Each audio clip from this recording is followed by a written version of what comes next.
दोस्तों नमस्कार, मेरा नाम है रवि और आप देख रहे हैं मेरा यूट्यूब चैनल, इसका नाम है ग्लोबल विजन। दोस्तों मैं आज आपको एक ऐसी स्टोरी सुनाने वाला हूं जो एक सच्ची घटना पर आधारित है और ये भी एक प्रेम कहानी है। जैसा कि दोस्तों आपने पहले जो मेरी स्टोरी देखी थी उसी की तरह ये भी स्टोरी प्रेम के ऊपर है, लेकिन ये स्टोरी का जो प्यार है वो एक यक्षिणी और एक चरवाहा के बीच में जो प्रेम कहानी है उसको बताया गया है। तो आप वीडियो को बिना स्किप किए पूरा देखिए और मेरा वादा है आपसे कि ये स्टोरी आपको बहुत अच्छी लगने वाली है।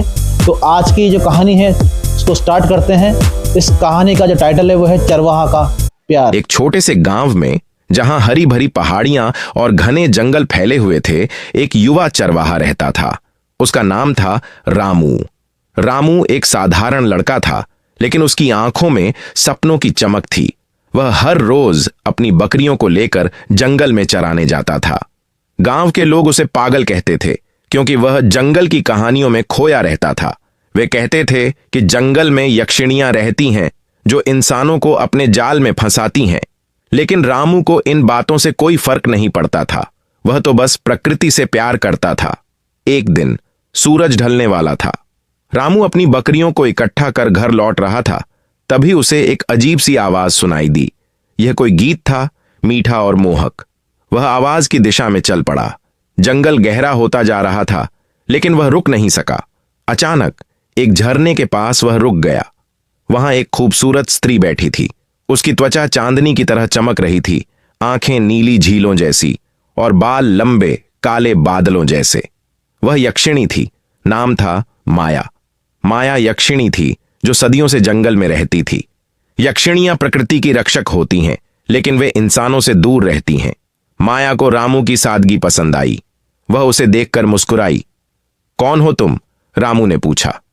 मैं इस जंगल की बेटी हूं, माया ने कहा। उस रात वे दोनों बातें करते रहे। रामू को लगा जैसे वह किसी सपने में है। अगले दिन रामू फिर जंगल आया। माया वहां इंतजार कर रही थी। वे घंटों बातें करते। रामू उसे गांव की कहानियां सुनाता और माया जंगल के रहस्य बताती। धीरे धीरे उनका मिलना रोज का हो गया। रामू को पता चला कि माया एक यक्षिणी है, लेकिन उसे डर नहीं लगा। वह तो बस उसके प्यार में पड़ गया था। रामू का जीवन बदलने लगा। वह अब बकरियां चराते हुए गीत गाता था। गांव वाले हैरान थे। रामू को क्या हो गया, वे कहते, लेकिन रामू को फर्क नहीं पड़ता। वह हर शाम माया से मिलता। माया उसे जंगल के फूल दिखाती, जड़ी बूटियां सिखाती। एक दिन बारिश हो रही थी। वे एक गुफा में छिपे। वहां रामू ने माया का हाथ पकड़ा। मैं तुमसे प्यार करता हूं, उसने कहा। माया की आंखें नम हो गईं। लेकिन मैं यक्षिणी हूं रामू, हमारा मिलन असंभव है।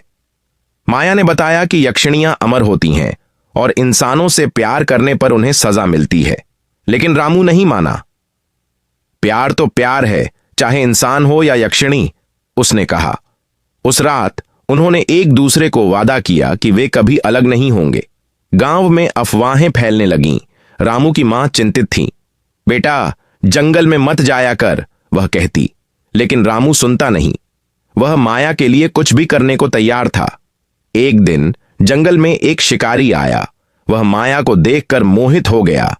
उसने माया को पकड़ने की कोशिश की। रामू ने उसे रोका। लड़ाई हुई और रामू घायल हो गया। माया ने अपनी शक्तियों से उसे बचाया, लेकिन अब खतरा बढ़ गया था। यक्षों के राजा को पता चला कि माया एक इंसान से प्यार कर रही है। उन्होंने माया को बुलाया। तुम्हें सजा मिलेगी, राजा ने कहा। माया दुखी थी। वह रामू से मिली और सब बता दिया। मुझे जाना होगा, उसने कहा। रामू रो पड़ा। नहीं, मैं तुम्हें नहीं जाने दूंगा, उसने कहा।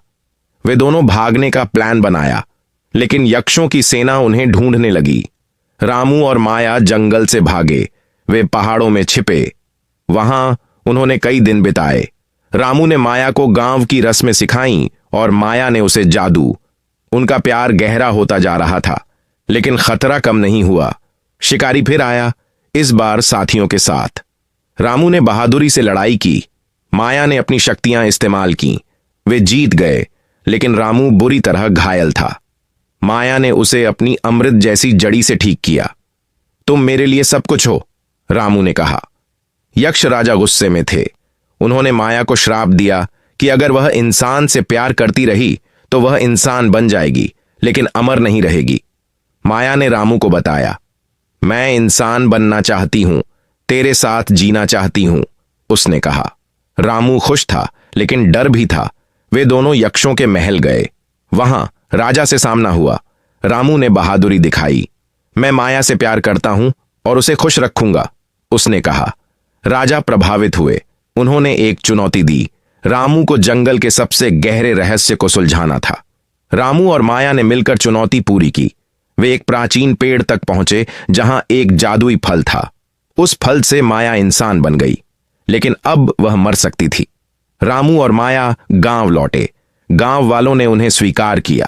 वे शादी कर खुशी से रहने लगे। माया अब एक साधारण स्त्री थी, लेकिन उसका प्यार अमर था। वे जंगल की रक्षा करते रहे। उनकी कहानी गांव में प्रसिद्ध हो गई।